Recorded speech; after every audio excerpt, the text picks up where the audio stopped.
Welcome, welcome, and welcome once again. Please let me know where you are tuning in from. We are about to get started. Welcome, Instagram. Welcome once again to the Sonia Dungy Podcast, episode 115, sponsored by Always Destined for Greatness LLC, celebrating Black History all month long. I am your host, Sonia Dungy, and as always, thank you for coming on back tonight for the second time. It is still an honor and a seated privilege for me to be part of the celebration of Black History all month long. Let's see. Okay. I want to begin by once again asking you that if you find value, drop a V in the comments. You can relate. Or if you've learned something tonight, let me know as well. If there's anything during the month of Black History that you would like me to discuss, a specific topic in mind, please let me know. DM me, text me, call me, email me, and I will research it and bring that to the forefront as well. As we know that there is so much enrichment in Black history and so much that we don't know about, and that is what I've been doing for this month. You might see me multiple times in one day because I'm playing catch up. I want to make sure by the end of this month, I will be doing 28 episodes, one honoring someone who has paved the way for us all during the course of Black History Month, February. Also, there's struggles and there has been overcoming and there has been resilience also during these days between racism, etc. And so that is my correlation and what I am doing as a transformation coach as well. So with that being said, we're going to just jump right in. I'm just going to check on the other side of the house. Thank you for joining, everyone. I see you, and I see you again.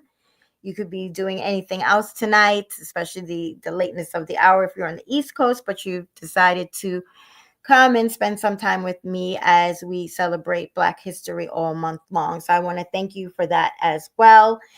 And there is so much, as I said, history and culture that we need to recognize the struggles and the resilience while highlighting the innovations and the achievements that were made. So tonight, without further ado, I bring you Buffalo Soldiers, once again, episode 115.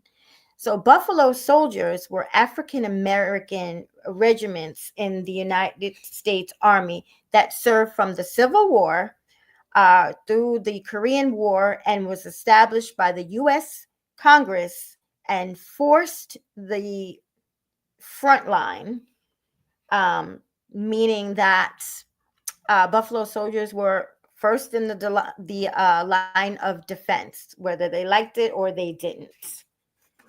These 6 all-Black, racial segregated regiments were created in 1866 to help rebuild the country and patrol the West.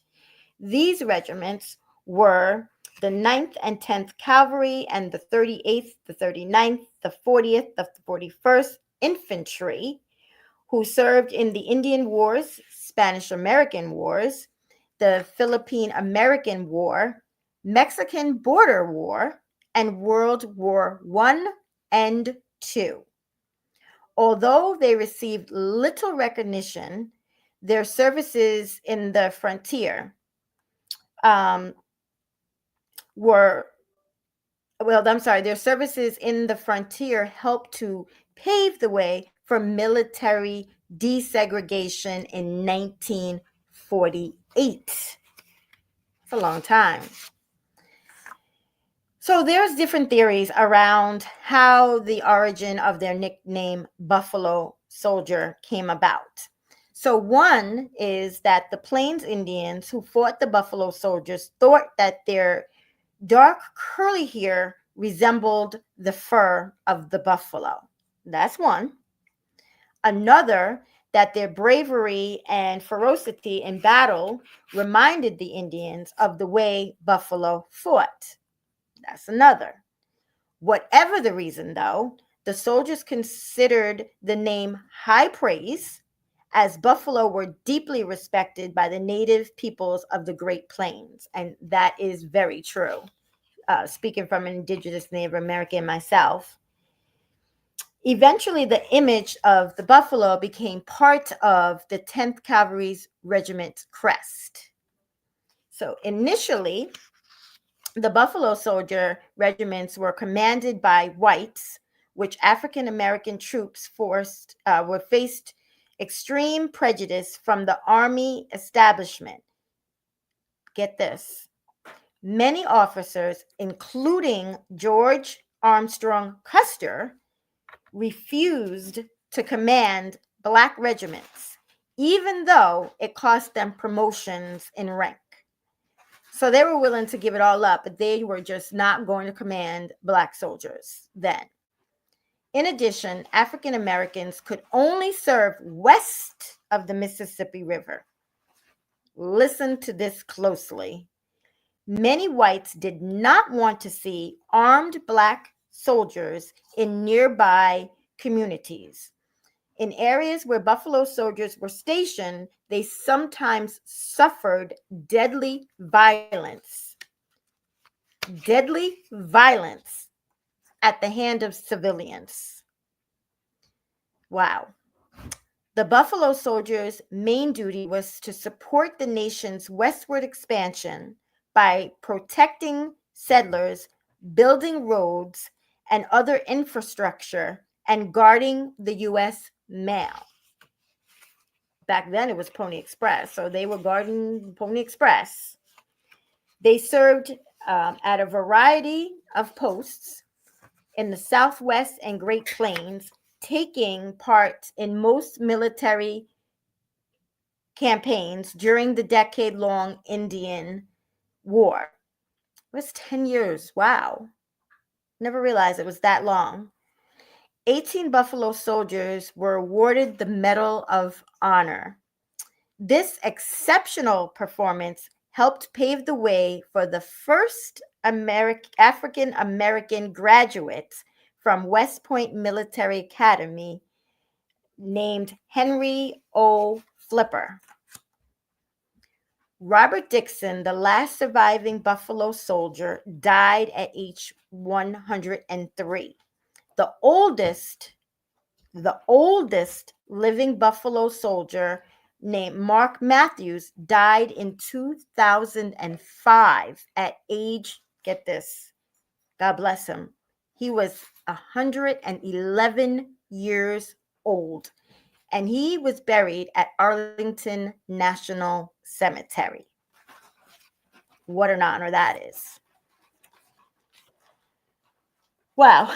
So with that being said, couple of things that I got from researching the Buffalo Soldiers, that they were definitely resilient, definitely overcomers, definitely had struggles, but they persevered. And as a result, it might have taken a moment, but they are highly regarded now.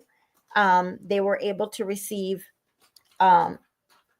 awards and not looked upon as they were first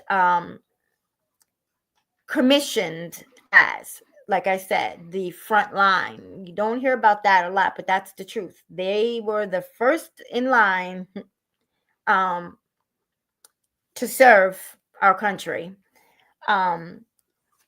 So I'm very grateful for the learning that I was able to receive while doing the research, because again, there's so much rich history that we just don't know about, and until you start really digging deep and getting a greater understanding and bringing things to the forefront that isn't often discussed or not discussed at all. It just gives you a deeper appreciation for all that we have here in the United States, to say the least. So with that being said, I want to thank you all for joining, and I'm just going to briefly check, make sure we didn't um, miss anything. So again, I want to thank you for joining. You will see me again tomorrow, hint, probably more than once, as I play catch up, because it's very important, and I don't want one episode to go by in this 28th period where I did not honor an inventor or somebody who paved the way for the rest of us, regardless of our race. So with that being said, remember, as always, be safe, stay well. God bless you all. And remember, be always destined for greatness, your very best. Bye for now.